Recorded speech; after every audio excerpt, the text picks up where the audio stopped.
Chapter 30. And Moses spake unto the heads of the tribes concerning the children of Israel, saying, This is the thing which the Lord hath commanded. If a man vow a vow unto the Lord, or swear an oath to bind his soul with a bond, he shall not break his word. He shall do according to all that proceedeth out of his mouth.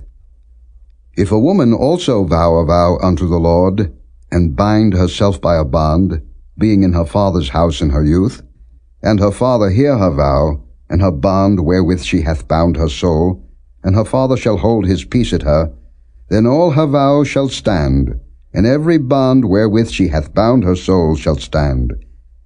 But if her father disallow her in the day that he heareth, not any of her vows, or of her bonds wherewith she hath bound her soul, shall stand. And the Lord shall forgive her, because her father disallowed her.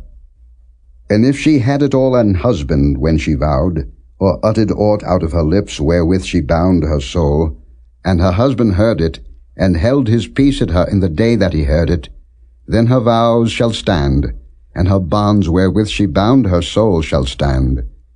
But if her husband disallowed her on the day that he heard it, then he shall make her vow which she vowed, and that which she uttered with her lips, wherewith she bound her soul, of none effect, and the Lord shall forgive her. But every vow of a widow, and of her that is divorced, wherewith they have bound their souls, shall stand against her.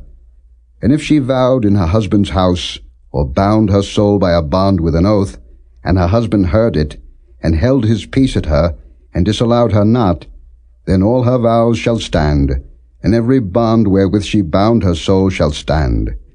But if her husband hath utterly made them void on the day he heard them, then whatsoever proceeded out of her lips concerning her vows, or concerning the bond of her soul, shall not stand. Her husband hath made them void, and the Lord shall forgive her. Every vow and every binding oath to afflict the soul, her husband may establish it, or her husband may make it void. But if her husband altogether hold his peace at her from day to day, then he establisheth all her vows, or all her bonds which are upon her, he confirmeth them, because he held his peace at her in the day that he heard them. But if he shall any ways make them void after that he hath heard them, then he shall bear her iniquity. These are the statutes which the Lord commanded Moses between a man and his wife, between the father and his daughter, being yet in her youth in her father's house.